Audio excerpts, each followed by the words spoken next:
Okay, well, thank you guys so much for doing this for us today. Really, we're so excited that you guys would do this because adoption is um, kind of one of those more alternative, like, you try the things at the beginning, and then when those don't work, then they turn to adoption, or sometimes people just choose adoption. My mom was adopted. So that was something that was always like very normal for me growing up. Yourself, and then maybe just start like from the beginning. How did you start to get to where you are now? Okay, so I'm Sarah Hudson, And Brian Hudson. and we, we've been on this journey for what, five? It was 5 years before we, Early 2020. yeah, before we adopted, almost 5 years before we adopted our daughter.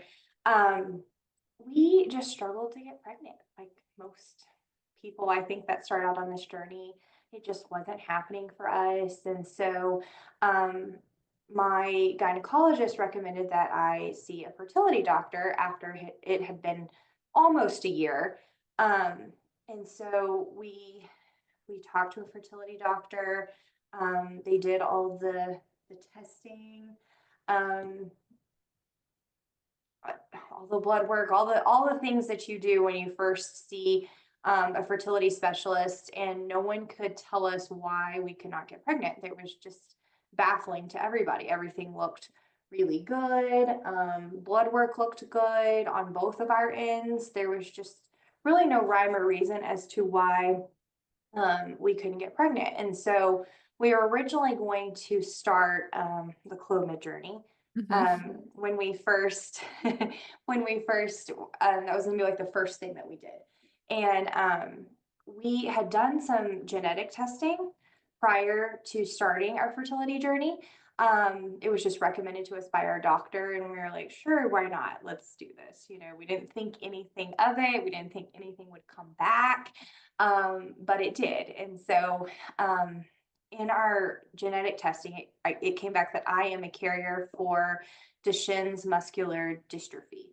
And so, if we had a child, then they had a 25% chance of having MD, and if particularly boys, girls are usually carriers. Boys are the ones that actually usually get the disease. And so if we had a boy, it would make the odds 50% that he would have muscular dystrophy. And so it was presented to us that because of this information, it was probably best that we go ahead and jump straight to IVF and forgo the Clomid. And so that's what we did. This all happened like right before COVID. So we didn't get to actually start our IVF journey until probably like the peak of COVID, I would say, like right when the clinics were opening back up to do treatments again. We were able to start the egg retrieval process. So, and we're also in a smaller community, about 6 hours from a fertility clinic, or the fertility clinic that we chose, um, in the Metroplex area. And so that was also hard because we had to travel 6 hours to do any kind of treatment with a fertility specialist. So luckily, we had some family members who have a home in the Dallas-Fort Worth area, and so we were able to stay at their house while we went through the retrieval process. But that made it really hard, just knowing that we had to make that trek every time we needed Yeah, that's to hard. visit our fertility doctor. Exactly. Even for You're- the 1 hour, 1 hour appointment, it was a 2 day ordeal just to get down yeah, there. just And to yeah, get down there. So we did the egg retrieval process. We got kind of low numbers. They weren't great, they weren't awful, but only one of the embryos made it to, was it day five, and so we decided to do genetic testing on that embryo to make sure that it was a girl, just because the odds of like I said, if with us having a baby with muscular dystrophy, if it was a boy, would be 50-50. And so it was advised that we just implant girls. So luckily it was a girl. So we did do a frozen embryo transfer, but unfortunately it did not take. So therefore we were heartbroken, of course, but you kind of get tunnel vision when you're going down this journey. And so we were like, okay, let's do it again. Let's do another egg retrieval. And we did, and we got no embryos that round. And I had COVID. So I feel like I got COVID like right after I did my retrieval. So it was kind of like a double on my body. Yeah. So recovering from all of those hormones, and then you have COVID on top of it. So that kind of stunk. And it was then at that point that we were kind of like, okay, do we want to do this again? Because this is, we were spending basically 2 weeks at a time in Dallas while we were doing the retrieval process. And it was just a lot of time, a lot of money. And the hard part is like, when you go through that loss, the specialist we were seeing, it's like, yeah, we can try again. We can start it, as quick as next month if you want to. It's like calling a timeout and standing back and like, do we really want to do this? Like the toll it's taken on Sarah, the cost of it, and just the logistics of getting down there to do it. So that's when we decided to explore adoption. And that's, I'd say, the first big fork in the road, and then started going down the adoption route. I'll let you start with the adoption route, because that in itself was kind of we veered and then came back. So after that second round of IVF that we didn't get any embryos from, that's when we decided to start exploring domestic infant adoption. And we thought about it a lot, and have a family member who has worked in the for like the state of Texas in the foster care program for her whole career. So we talked to her, and initially we had a lot of kind of negative stigmas towards adoption, especially when you hear open adoption. You just kind of think of the worst almost. And it's like pretty much any private domestic adoption these days is going to be open. At least open to open. Yeah. And when you think, because of all the technology out there with the 23andMe's and That's true. Yeah. it's hard to not have an open adoption. And they've also done studies and statistics that show that an open adoption is actually more beneficial to the child. They feel a less sense of abandonment, and kind of a better sense of where they came from and who they are. But I think initially when we heard open adoption, you just immediately think like co-parenting. Yeah. And it's like sharing the child. Yeah. Totally. Right. It's like, so birth mom gets to come for all the birthday parties and Christmases and gets to have all the fun, and we get to do all the hard work. Like, it couldn't be anything different than that. Yeah. So we can go into that. We can go into that here in a little bit. But so we, our faith is a big part of our life and our marriage and our family. So we started our domestic adoption program with an adoption agency here in Amarillo, Texas, called Special Delivery. And they were a faith-based adoption agency that was just kind of the Texas Panhandle, and started down that path.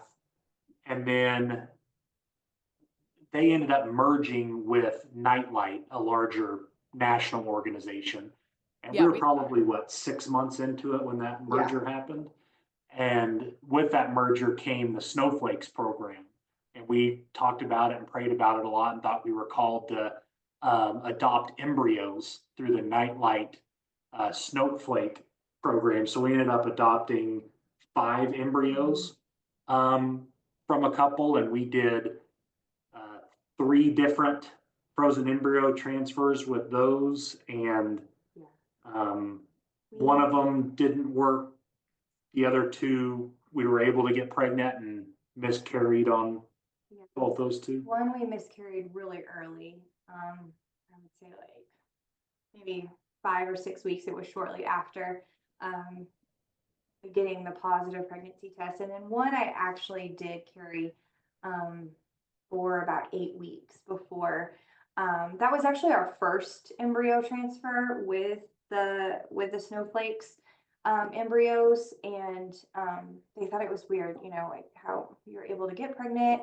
But then we got a heartbeat and everything, and then shortly after, we found out that, you know, that the embryo was no longer, or the baby was no longer there alive. Yeah. So of course, at that point, then our doctor wanted to explore, you know, okay, what happened? Like, why did you miscarry? And so she ordered a panel of blood work that they often do on women who miscarry to figure out if there was any kind of genetic issues going on my end. All dealing with blood, essentially. It seems like they all the autoimmune diseases, all the blood clotting disorders, it seems like they all deal with blood. Blood is the big issue when it comes to miscarrying. And it did come back that I did have a blood clotting disorder, factor V laden is the exact name. And so that is what we think is the reason why I miscarried. So going forward, when we did the next 2 embryo transfers with the snowflakes, embryos that we adopted, I was on blood thinners. And that still didn't seem to help the issue, or at least get me to a point where I was carrying a baby to term. So then after that 3rd failed embryo, we were just exhausted. We were exhausted with fertility. We, at that point, I think we were both like, we're done. Like, we just can't do this any longer. And we actually have our fertility doctor actually, this is one of the things that sticks out in my mind, is when we were having a meeting kind of to discuss, you know, after you lose an embryo, or a failed embryo transfer, you always like meet with your doctor afterwards and kind of talk about what went wrong or things that she would do different. And she just was at a loss. She's like, I don't understand, you know, why this keeps happening. But I do want y'all to know that I have a patient, and it's a very special patient. She goes, it's actually one of a patient I'm kind of most proud of being a part of their journey. She said, this patient sends me a Christmas card every year with her family and her baby. And I didn't help conceive that baby, or I didn't help them conceive that child. She goes, that baby was actually adopted, but I am so proud that I got to be a part of that journey. And I think it was at that point, I get kind of teary-eyed thinking about it, because it was at that point that I was like, okay. And she said, there's a lot of different ways to start a family. And I might not be able to help you, but that doesn't mean that you can't be a mom. And that doesn't mean that you're not going to be a mom. And I just thought that was so refreshing, because it seemed like she was actually our 2nd fertility doctor. It just seemed like our whole road to fertility, everyone kind of gets tunnel vision with you a little bit. The doctors, like, they're just like, oh, well, we'll just move on to the next thing, or we'll do this, or let's try this and let's try this. Try exactly. this, do it again. Yeah. Exactly. And I think she could just sense the tiredness in my voice and in my face. And I think she was just like, you know what? It's okay to be done. It's okay to be done with this journey. Yeah. It's okay to move on to something else. And so I really thank her for that. And so this year I was able to send a Christmas card to her with a little note saying, like, you may not have helped us conceive this child, but we are a family. Yeah. So yeah, it was after that, the 3rd failed embryo transfer on the adopted embryos. That's when we said we're done with the kind of say fertility treatment side of things. Like, obviously we're being called to, you know, go back to the domestic infant adoption program. So we went back to that, and that was a whole nother journey, because you have to redo all the education side of it and all the paperwork and home study side of things. It's just like, okay, we're ready to go try this next thing. Okay, here's the long list of to-dos. Yeah. And Sarah's very ambitious, and it's like, okay, I have this list this long to do. I'm gonna get it done tonight. Yeah. So she just knocked it out. But we got back on that. And, you know, another thing about adoption that we really didn't know going into it was just like the waiting period. Like they told us to prepare for 24 months from the time you were approved. So say 3 months worth of paperwork and home studies and stuff like that. That's when you're approved. And then 24 months after that, they say that's the typical waiting period. So we were on the list for about 6 months and get a phone call saying that we were picked by a birth mom to adopt. And I think this was actually after we got the Hope for Fertility grant. And we're matched with a birth mom. We're on our way to Dallas after she'd given birth, and we were halfway there and got a phone call saying that she changed her mind. So we get so close again. So we were talking just before we got on the call, like, how many no's did we get? And it was a lot. It was 5 no's. It was like 5 or 6 distinct no's. But then there were also a lot of little no's in between, like between the health diagnoses and all the different. It's like we finally get close. You get no's. To buy all that stuff. You get to buy figure out how to put the car seat in, and you're driving down there and just. You were on your way to pick her up. Yeah, we were about 2 hours away from getting to meet what we thought was going to be the child we were going to get to adopt, and had to turn around. So I want to just pause you here for everyone that's listening right now. They are laughing about it now because because the outcome is happy. But I'm sure, like, when I tell my fertility story, there's so many times that I'm like, yep, and then miscarriage, and I'm like laughing about it. But it's because like I am on the other side of it now. That some of it is so funny because it was just so sad. Like it was just And so I'm sure at this moment, like, devastated. I can't even imagine. Like you're 2 hours away from thinking you're going to be parents, and then it's like back to the drawing board. Even like it's not like, oh well, this next girl picked you. You know, it's like no, now we just wait to get picked. You gotta go completely back on the list. You don't leave your spot in line, but you still have to go back on the list. And you're right back where you were. You're just right back where you started. Like Groundhog's Day. Except all of your hopes of what you thought the next few months would look like. Because I think it was about a month before we found out that we were chosen, and when she actually gave birth. So that whole month, I just feel like I was a mess on the inside, just waiting in anticipation, wondering if she was going to change her mind, wondering if this was actually going to be the time that we became parents. And so when we learned that it wasn't, it was, like just through heartbreaking. All the fertility, the IVF and the embryo adoption process, all the no's you get, you kind of get programmed to say, okay, when's the next no coming? When's the next no coming? Yeah. And I'm probably the more optimistic of the two. Yeah. So the whole time it's like, you just got to have faith. Like this, it's our time. And then the no comes and it's like, I get to eat all my words there. And Sarah gets to say, I told you we're going to get a no. And it's like, it's just, you're right. Exactly. Looking back on it now, and I'll say we can look back on it now and say there was always a plan through all this. Like, we weren't supposed to have success through IVF. We weren't supposed to have success through embryo adoption. We weren't supposed to have that first child we got matched with. And, you know, so many people along the way told us, well, you know, God has a plan. You just got to keep your faith. That is the absolute worst advice we could have got through. Exactly. It's like, oh, well, really, I hadn't thought of his plan. And really, I thought about his plan through all of this. Maybe it's such a righteous desire. I don't understand why my plan can't just work, you know? Exactly. But I mean, I can truly see, if you would have told us that, and if you did tell us that through our journey, like, we'd smile and be nice to you, and then we get behind closed doors and say, oh, we just need to, there's a plan out there. Let's just kick back and relax while the plan, like, it's just, but looking back on it now, like, we can truly say none of that, we were supposed to have all that heartache in order to get where we are now. And it's impossible to see when you're in.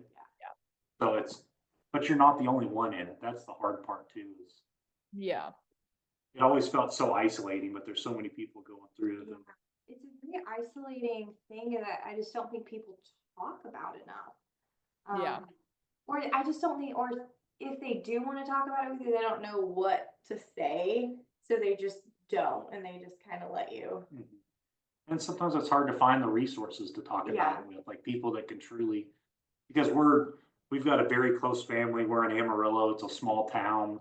Yeah. My parents literally live right next door to Sarah's parents, and they're a block away from us. So it's like, and it's very cool because they had no clue what we were, like, they never experienced what Sarah and I experienced. So it's something like, they're always so quick to give advice sometimes that it's like, this is our journey, this is our story, which is Yeah. get through the paperwork and the home study, and you literally just have to sit and wait. Yeah, you're Yeah. anxious, but you don't know what that next step looks like. And it's kind of comforting just to be able to wait and not have to actively be Doing. Yeah.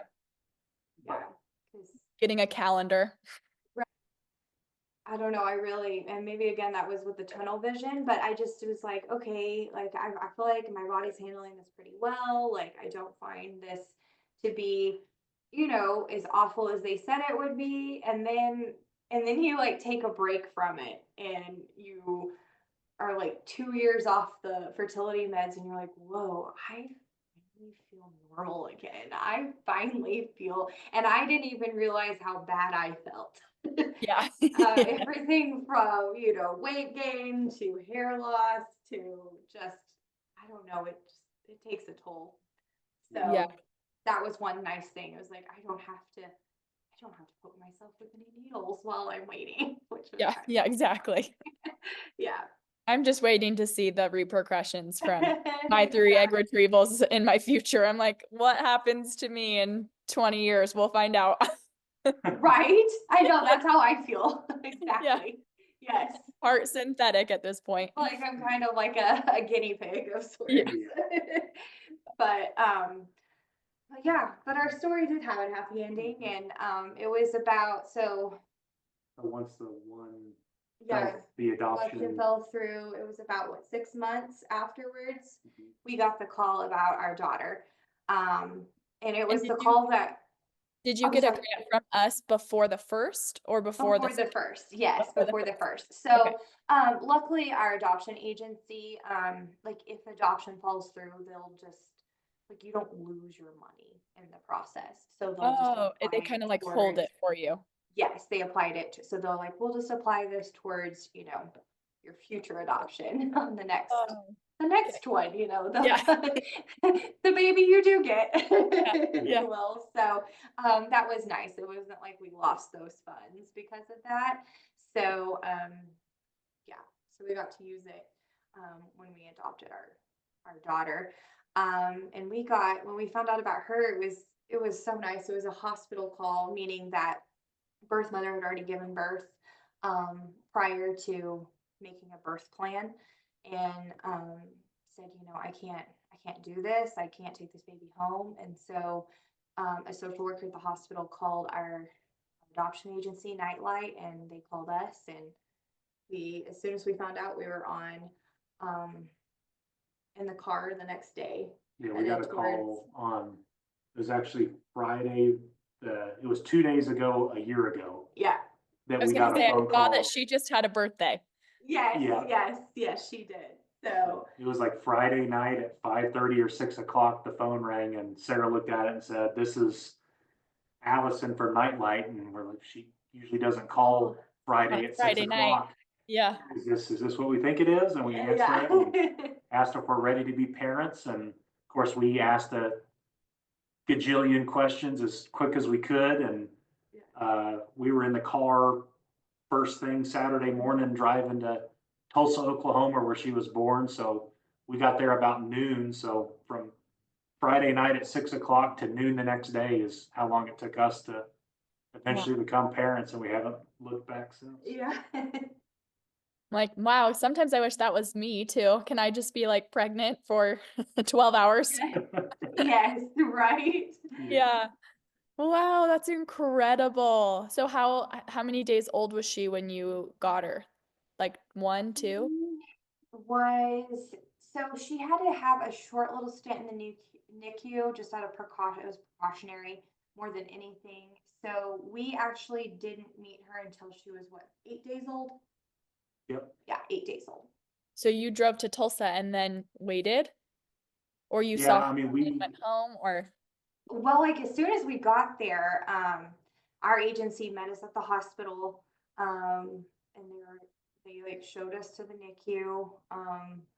We have to, you have to like wash up and gown up, or I don't guess we didn't have to gown up, but we had to do all the things in order to be entered into the NICU. I feel like that took forever. It was like 2 minutes that you have to wash your hands, but it seemed like an eternity because we just knew on the other side of that wall, our baby waited for us, was waiting for us, and so we did that, and they showed us in, and then they were like, okay, well, do you need anything from us? Like the NICU will be able to help you from here on out, and we'll be in touch with paperwork and stuff, but just, go and enjoy your baby. I mean, it was really, we got to meet her when she was in the NICU, and yeah. I mean, they had to kick us out of the NICU when they did Right. changes and everything, so. And then we got to spend, so that was Saturday, and then Monday night, we got to spend the night in the hospital in our room with her, and then got discharged Tuesday, and with the state adoption law and everything, we spent the next 3 weeks in Tulsa with her, just us three, which was, we still joke, we have a tough day, and we're like, can we just go back to Tulsa? Because it was just us three as a new family. Yes. Yeah, it was great. So. Yes. Yeah. So you got to meet the birth mom, I'd assume, right? We did not. We did not. No. In a world of mostly open adoption, this is like the one situation where like we're open to an open adoption with her, but she has chosen to keep it closed. Oh, okay. Yeah. She doesn't want contact at this time. So no, wow. we didn't. Yeah. Wow, what a story. That is crazy. Okay, and she just turned 1. She just turned 1. Yep. Okay. So through that, I mean, I know you kind of just told the highs and the lows, but what would you say like was the hardest part? Well, Which all nose? the waiting, Least all favorites. the waiting yeah, and the nose, like it. the nose.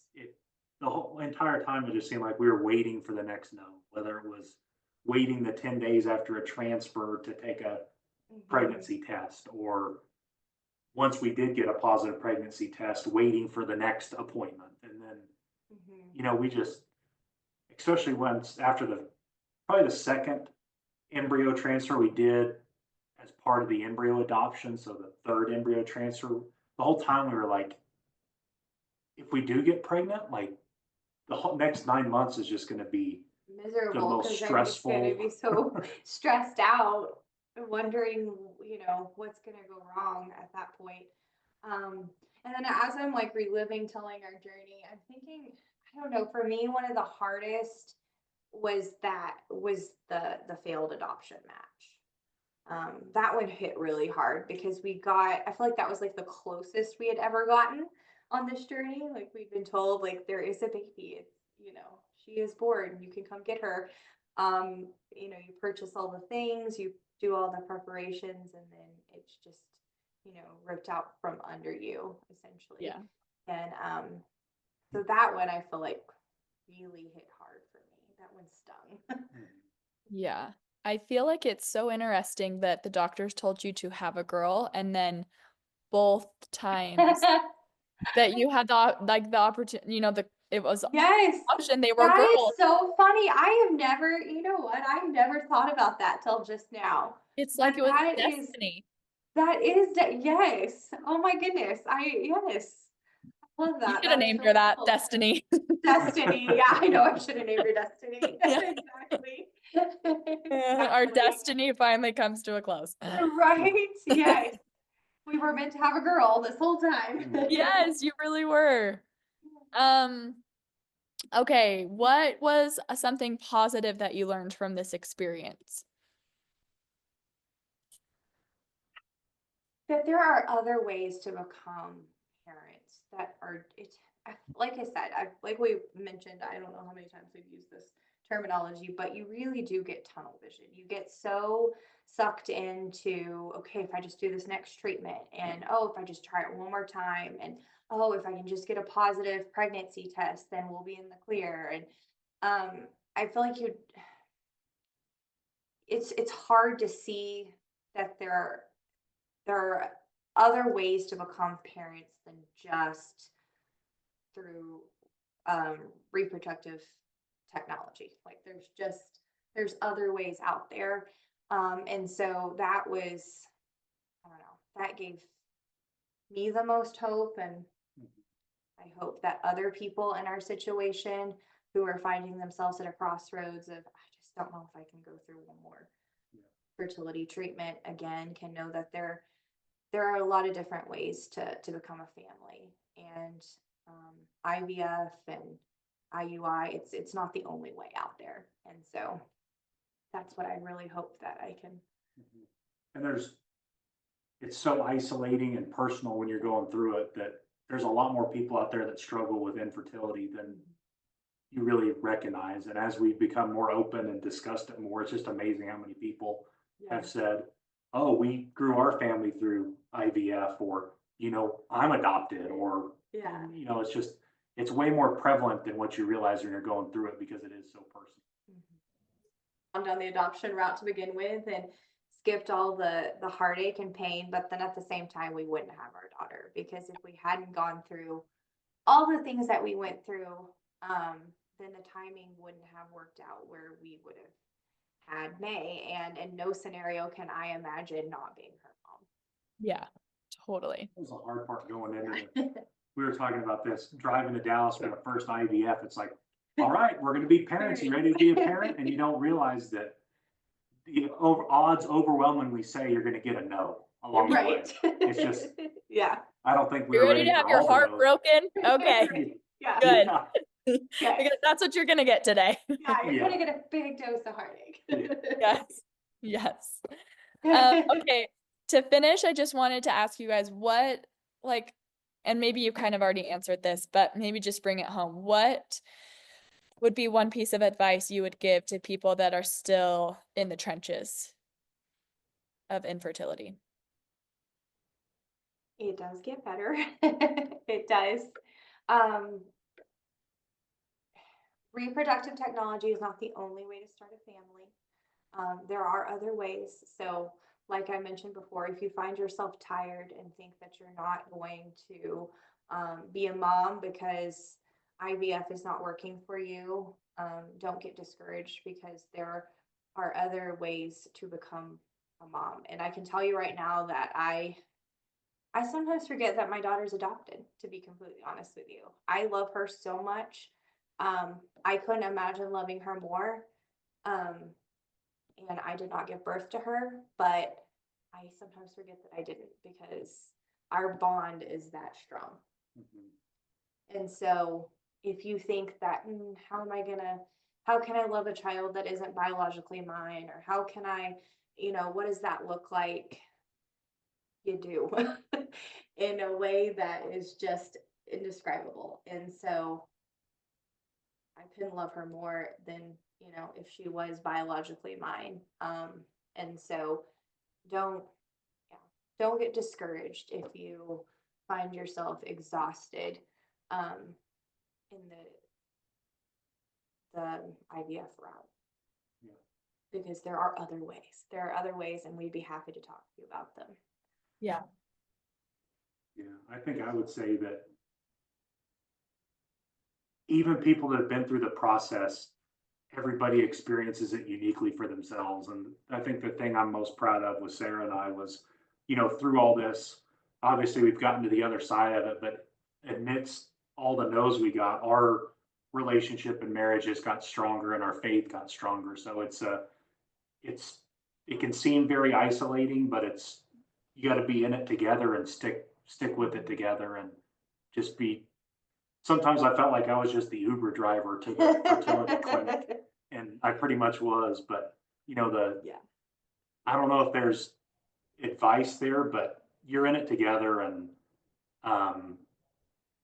your experience is unique, but it doesn't mean that other people haven't been down that same path, and there's plenty of people and resources to talk to and reach out to. And there are so many things that we just didn't think of before, because you get so excited, you just jump right in. And then we get through like the IVF, we're like, if one of these embryos, if we did have an embryo and it came back as a boy, could we really just discard that? Like, we didn't think about that up front until after you the don't think fact. about all these different things that it's like, okay, we're gonna kind of play God at the end of the day. And I don't know how comfortable I feel with that now that, I'm looking back on it. And so, I think there's just a lot that you don't think about when you go down this journey. And I think too, I think people think, oh, well, adoption's really pricey. Like, how am I going to afford that? Especially if you've already been through IVF treatments and you've already spent a whole lot of money. Basically, sometimes I felt like I just threw money down the drain a little bit on IVF because Totally. I just kept, You paid for heartbreak. I paid for heartbreak over and over and over again. But there are options. There's ways to pay for it. There's tax credits. There's Hope for Fertility Foundation. Because of y'all, we were able to adopt our daughter. There's a lot of different resources out there, and so don't let the financial aspects discourage you, because God has a way of opening doors, if this is something that you are being called to do. Yeah. I love that too, because I feel like my journey ended up being a lot more spiritual than I thought it would be. And just like with the boy thing that you said, it's like, I feel like and I wish I would have looked for these while I was in it instead of being able to see it now, but I don't know. We might not be able to see it until we're on the other side. But it's like all those little things were like gifts and blessings that just things that like God knew we couldn't handle at that moment in time. Like, he's like, you know what, this has been so hard for you, but I am not going to make you have to like figure out what to do with exactly them, exactly. And sometimes a closed door isn't a bad thing. That's one thing I learned. I think God was protecting me in a lot of ways. I had a lot of health conditions come up along the journey that I would have never known about prior to doing IVF. And I think that he prevented me from possibly endangering my life by going down that road and giving birth. And so I think he protected me in a lot of ways. And so I think that's too, it's easy to say on this side of things, but sometimes a no is not necessarily a bad thing. Sometimes you can be just thankful for a no, because there's usually, a deeper reason behind it. Eventually be thankful. Eventually be thankful for the eventually. no. Yes. Really have the heart of exactly. Yeah. But well, that's easier. That's easy on this side of things. But but sometimes a closed door is not a bad thing. Yeah. My husband always says, if you told me that I could go back and we could have just gotten pregnant how everybody else does, and it would have just been rainbows and sunshine to bring our kids here, but they wouldn't be the kids we have now, he's like, I wouldn't do it. I would go back and I would pick this path every time to get the 3 that we have. I have 3. We have 3 kids. And I'm like, it's so true though, because on this side, I like smile about the journey and like all that we went through, because it just made so many moments getting them here that much sweeter, because it was such a trial, but I think that just like Brian said, all along this, everybody's journey is unique to them. And us 3, our hearts go out to anybody that's listening to this that might still be not smiling about their journey at this point. It really does, like Sarah said, it really does get better. You really do get to a point where you're like, oh, yes, I can like smell the roses again, and the sun does come up, and my coffee does taste good again, yes. Oh, life is good. For sure. We appreciate you sharing your story with us. We're so happy that it had a happy ending and that you got your sweet little girl. And we just wish all the best for you guys going forward with whatever comes again in your future. And we appreciate you sharing with the Hope for Fertility community. Of course, thank you all for everything you've done. Yeah.